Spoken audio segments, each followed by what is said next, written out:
Hi, welcome to Live Right Tonight. I am Brandi and I have Jordana here with me today. Please introduce yourself. What do you do? I am the president and founder of the Recovery Mobile Clinic.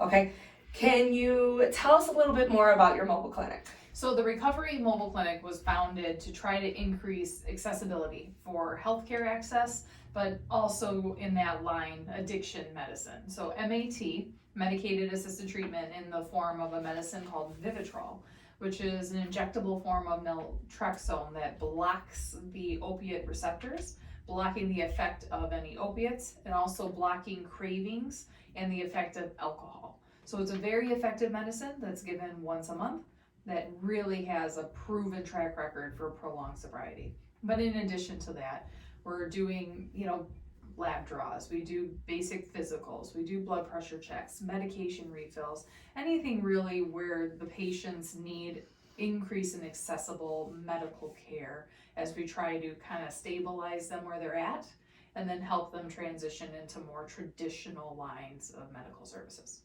Okay. Now, what made you want to start this? I was a nurse practitioner in a brick and mortar traditional office, and what we started noticing is that about 30% of our patients were missing appointments, and in addiction medicine, sometimes that meant relapsing or even death as a result of not having transportation.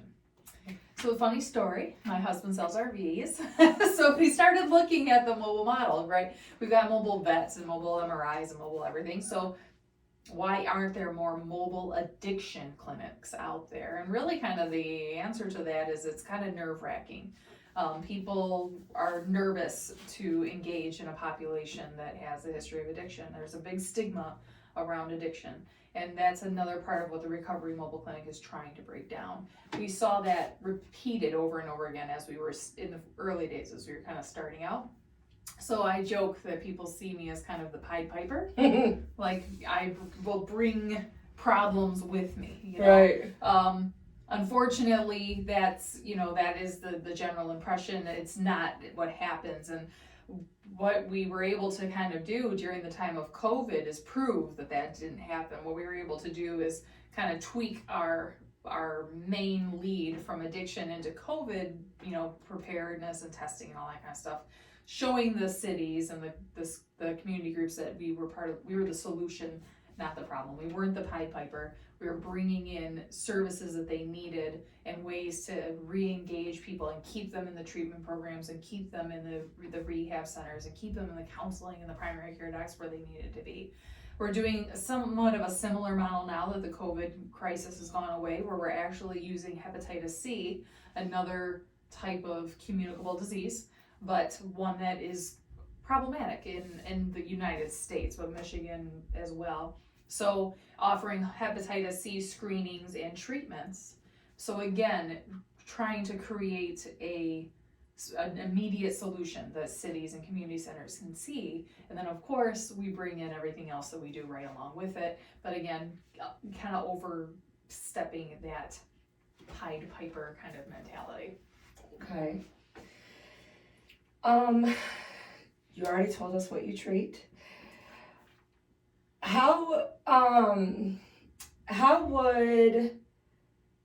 would a place be able to get a hold of you? Like, for instance, I know that we have you here every Wednesday from 2 to 4 o'clock. Mm-hmm. So that is a resource for everybody. From 2 to 4 every Wednesday, they are here. And now, what if they wanted you at another building, like somebody's seen this and they're like, oh my God, that's a great idea. Mm-hmm. How do they get you? How can they get a hold of you? And is this a costing? What is the aligning? Sure. I mean, we're a nonprofit, first of all. So what we do is we run like an office on wheels. So we bill insurances. So, Medicaid, Medicare, commercial insurance. So we don't charge somebody to have our services on site. It truly is a collaboration, right? So Live Rite, for example, they allow us on site. We provide services so the clients at Live Rite doesn't offer, but Rite does a lot of services that we don't do because we're mobile and we move on, right? So again, we try to pick and choose our sites that are going to have kind of not only patient access, but usually some other services, so that we're trying to use our time and the patient's time wisely. So if we can engage them to come in and get medical care, but also, go to a food pantry or get their parole meeting done, or, their counselor that's right there or something else, because again, life is busy, transportation barriers are real, and we try to engage as much as we can in one place. Now, as a collaboration, that looks very, very different for different sites. Sometimes, like here, it looks like our smaller unit, the ambulance out front. Sometimes it's our larger unit, our big 30-foot RV, space, limiting. Sometimes it's inside buildings. So like at the Salvation Army, we actually just pull all of our clinic in on wheelie bags and set up inside, which is where we were at the Salvation Army Harbor Light this morning. So, getting a hold of us is as simple as getting on our website, and my phone number is right on there. You can email us right on there, and we'll arrange meet and greets and kind of communications to see if this would be a site, that we would be interested in. We did just receive a big grant in Detroit, so we're so excited because we're going to be down there 5 days a week now. That's awesome. In the inner city. So that's our third clinic that we're going to be building out for that one. So, we're looking for more locations, and we're also looking for sponsors, for people who want to or businesses who want to, kind of help, promote this type of community outreach. Awesome. And congratulations. That's Thank awesome. you. We're excited about it. That's awesome. Now, with you sitting there, you were mentioning the pandemic. How do you think from the pandemic has mental health and substance abuse disorder increased? The pandemic was stressful for everybody, right? Yeah.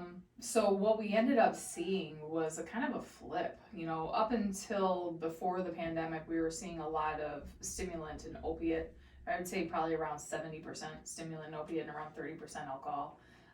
During and after the pandemic, that completely flipped. We were about 70% alcohol and about 30% opiate and stimulant. A lot of that, I think, and that correlates with other stuff we saw, right? Right. Alcohol sales up, 700% in the first 3 months. I mean, just, right. Kind of insane numbers, right? So the other thing that we noticed, though, is this population, when you're dealing with addiction, needs a lot of support. And the first thing we lost was support, right? Counselors, meetings, churches, all of the shelters, everything kind of collapsed, and they didn't know where to go, didn't know what to do. We had stable patients that we lost that died as a result of relapse and overdose. We had people that have been stable for years slide. A lot of programs that we had kind of worked with were seeing the immense increase in just the mental health, because a lot of people's consistency with sobriety revolved around their job. Routine. We teach that. You have to have a stable routine to break the old habits and break in the new. And then all of a sudden, with an abundance of time and stress, and then the government didn't really help in the ways of giving, a large stimulus check to everybody. So now we have cash on hand, and that's caused kind of a trifecta in this population. So there was a large overlap that we saw. But what we also saw that was even more alarming was just kind of, like I said, the peak in alcoholism in people that up until this point really didn't have a problem, right? The occasional wine drinker turned into a bottle a day. Right. The bottle a days went up to 3. Because again, that increased stress, that loss of routine, the shift in society that happened almost overnight, people just didn't cope well with it. And we're still seeing ramifications, from that. Right. Yeah, I noticed it. I also work in the bar industry, and just watching the whole increase, because we were still open through the pandemic because we sold more. We were more of a restaurant than a bar, but we're also a liquor license that was able to sell outward. And I was still purchasing liquor because we were selling it Right. by the bottles. Mm-hmm. And I'm just like, damn. Right. Yeah. So yes, it was sad. I'm not gonna keep you long because I know that you have your partner upstairs. One thing I want to know is what is your main mission with your recovery mobile clinic? What is the mission that you are trying to accomplish here? The main mission is to make healthcare accessible. That really is the main mission. We have a couple. The main mission obviously is breaking down those barriers, not only in transportation, but the stigma, right? That's a huge thing, is breaking down the stigma, because what we see over and over and over again is that people are more scared of coming and asking for help than they are of the actual disease they're fighting. How weird is that? There's no other disease process that we're more scared of the ramifications of treatment than of dying, right? I mean, it's almost like what happened in the AIDS, beginning back in the 80s, right?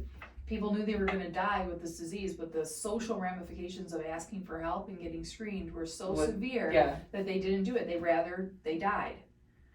And that we have to flip the stigma over. 100%. Addiction is a disease process. Now, we have to learn, and we have to teach people to hold be accountable for their actions. We can't just give them a free pass, but you can't ignore the main issue. Right. And of course, a lot of that overlaps with mental health too, right? There's always, they say around 70%, but I believe in a clinical status, it's actually a lot higher. Anxiety, depression, PTSD. I mean, there's, the list is endless, but with the mental health status in this country, we just don't have enough access for it. So that's also another thing. Like I said, increasing the knowledge base of addiction is another huge passion of mine. So we partner with Michigan State University, U of D. We're just partnering with Wayne State because we won that grant. So to try to increase the training in the healthcare industry, right? Right. Because what we need to do is take young students, people that are just starting out. I say that, I can talk to the old guys, the ones like my age, and I've been at this for years. We're probably not going to change a lot of their routines of what they do. But the ones that are just coming in, the ones that are just starting, the ones that are just learning and they're passionate and they want to get out there and they're engaged, we can get them out there on our units and train them and teach them how to have therapeutic communication, teach them how to engage a conversation with somebody who's struggling, and not just ignore the problem because they're scared of it. And if we can start tweaking that training model, then we have long-term change in the healthcare system, and that's what we want to do. I'm also a nurse practitioner. So the other side mission is really just trying to teach nurse practitioners like myself about how you can do this, how you can replicate a mobile model and really bring healthcare to where the people are, because that's what nurses do best.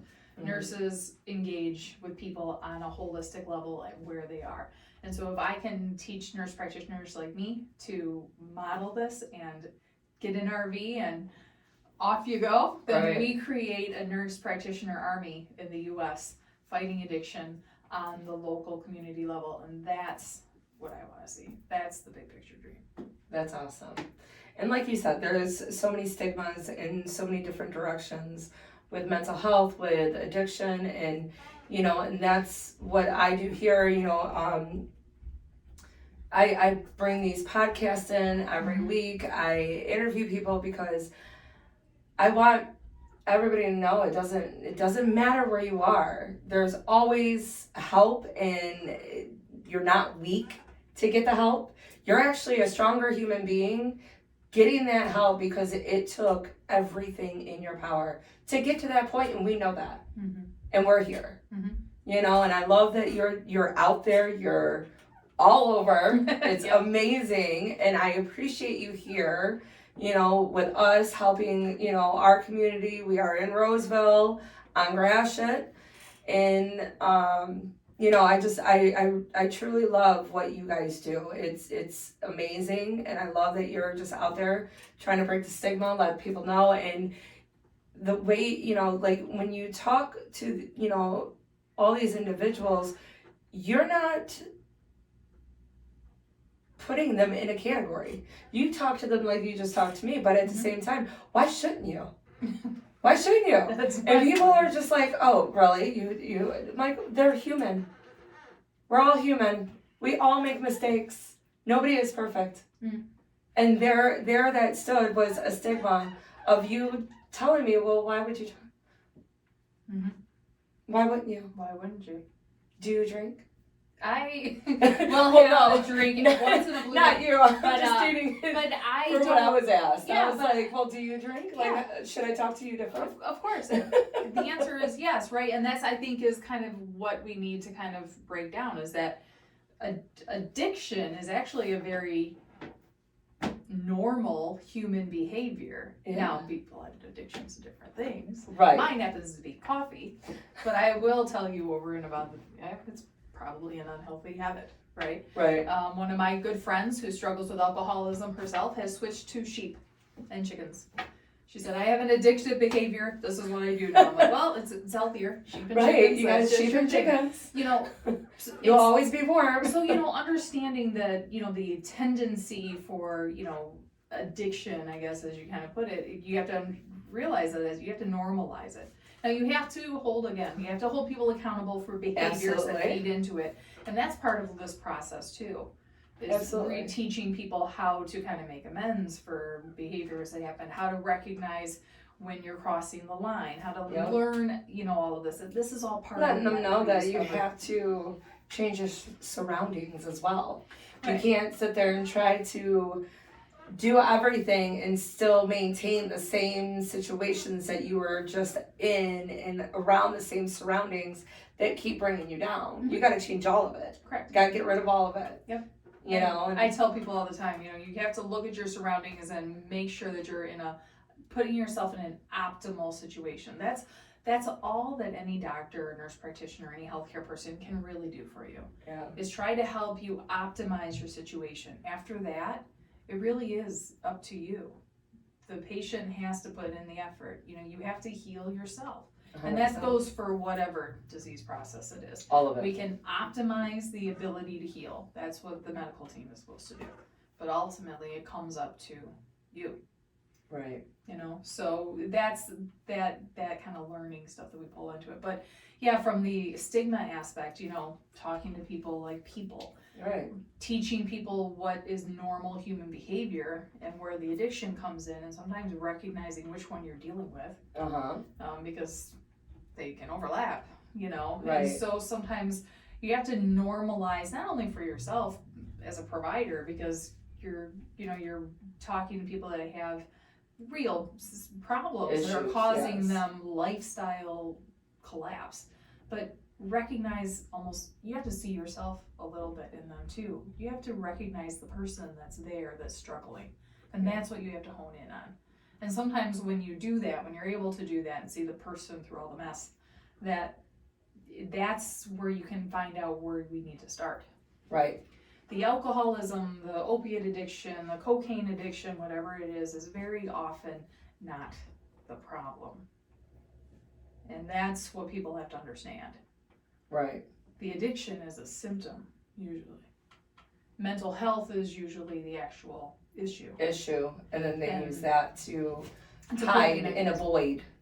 So once we've established that addiction is a symptom, push it aside, we're going to address it, but that's not the main focus. The main focus is the person that's sitting in front of you. Exactly. That's where we need to work. And the other part of this, and I think this is where the healthcare system really needs to kind of refocus, is that I say, yes, I treat addiction, yes, I treat mental health, but really what I'm treating is a person who's lost purpose.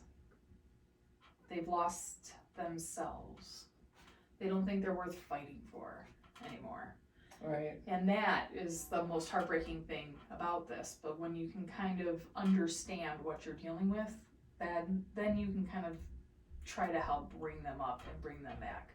Right. So there's so many multi-layers. I could go on forever, but the need for education and restructuring the healthcare system is essential. That's how we're gonna get through And this. that's what we're trying to do. We're trying to get out there and try to educate people to understand that, you know, a lot of it comes from mental health, and that's where you fall into lines into the addiction process because of the fact that you're just trying to avoid that. Now you're taking on something even more stronger that you might not even be able to get out of. Mm-hmm. But luckily we have someone like you here to help and to, you know, help us and help them to remind themselves that we're here and they're worth it. They're worth fighting for, and we're gonna be here. Mm-hmm. Like I always say, is that our door is always open. You just gotta walk through it, and we will direct you in any situation, any resource that we possibly have for you. We are here and we are willing to give it to you. We want to give it to you. Just walk in our door. Mm-hmm. And again, I want to say thank you. And again, the Recovery Mobile Clinic will be here every single Wednesday from 2 to 4. So if you can get up to Live Rite, they will be here.